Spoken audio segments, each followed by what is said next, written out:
a small presentation about the wines and the vineyard. So Luca, nice to meet you. Nice to meet you too.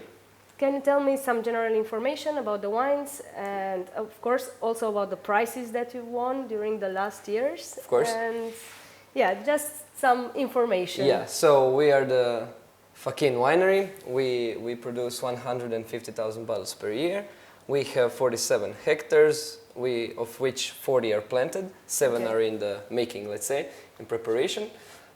We have mostly red wines, Teran, which is our indigenous variety of grapes here, but we produce a lot more white wine. So the fresh Malvasia, which is our, let's say, indigenous white variety, is 60% of our production. So we focus a lot on this wine, which is very rich and mineral white wine. It's really good for fish and poultry, salads. You know, it's a very light wine, so people love it, and of course it's easy to sell it. Yeah. The winery has been as it is right now for 13 years. So Marco, the owner and the winemaker, he graduated from the winemaking university, and he decided to open a little winery back then. And then it just keep growing and growing and growing, and now we are what we are. Yeah.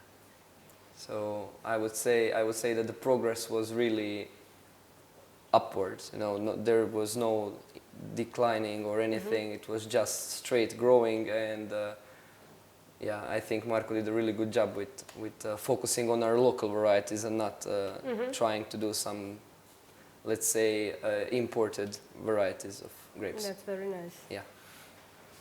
Okay. I had no idea, to be honest, but then I saw that you also have the brut. This is also from Malvasia? Yeah, so it's a blend, 50% Chardonnay and 50% Malvasia. Yeah, but it's made with the Charmat method, so it's not classic. Yeah. And about the prizes, sorry. We were on a winning streak of 6 gold medals at the Canter. And we were very proud of that, because multiple times it was just a fresh wine, not aged, or so just 2 times fresh Malvasia, 1 time fresh Teran. And yeah, we were the only in Croatia who got that, so very, very proud of that.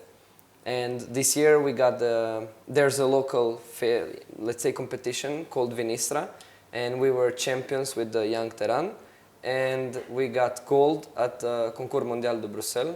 Whoa. For our Chardonnay, because we actually also have Chardonnay. Yeah, that's yeah. But I would say maybe our most important wine wouldn't be just the fresh Malvasia, but also Teran Il Primo, which is our aged Teran, which got a bunch of awards, 2 times gold at the Canter, many local awards, Croatian, American awards. So we are really, really proud of this wine, and we focus a lot on it. So there's a big reduction on the grapes for this wine. There's 2 years of aging. What training system are you using for this? So the cutting for the vineyard, what, if you know? Yeah, I know, but I don't know the name of it in English. So there's 1 branch. Yes. And you leave the young branches which only have grapes. So you cut away everything else that's not, let's say, not useful for the development of the ripeness of the grape. Okay.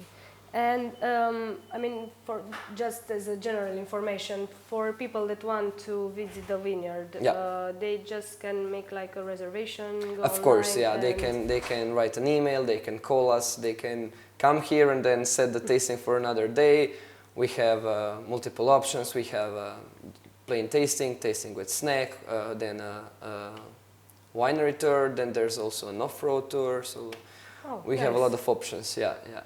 The vineyard, it's like here around it? Everything's around here, which is really good for the production, because, you know, when it's harvest time, it's really hot, so the grape could oxidize, and there's no time for it to do it, because the vineyards are so close, and we can process it, so we can process the wines. Yeah. Everything is done by manual harvesting, right? The harvest is picked by hand, so everything is picked by hand. But of course, we have the press machine, the crushing machine, because ain't nobody gonna stomp of course. anymore. Yeah, yeah. And as far as I know, for this one, the harvest is a bit later. Yeah, for the reds, we try to do it a little bit later, even though sometimes our climate doesn't allow that because there's fogs and rains, and so instead of ripening, it's actually rotting, so you have to be, let's say, a little bit faster than the weather, which is hard, yeah. Do you have like enough rain here during the hot season? So, or do you like actually need to, do you have an additional irrigation? waterings? No, we don't have irrigation, but we have very old vineyards. So even though the winery is young, we bought some vineyards which were actually planted in 54, 62, 72, so they're quite old, and the roots are really deep, so they can manage to get the water they need to let's say survive a very, very warm and dry year, like last year, for example. 2022 was really, really warm, really dry, and we were not worried because, yeah, as I said, we have mostly older vineyards. But let's say that a nice amount of rain during summer would be welcomed, yeah. But this year we got too much rain in May, so I don't know what will happen in the future with this harvest. Okay, so thank you very much for your time. Thank you for having me. And yeah, let's try out some wine.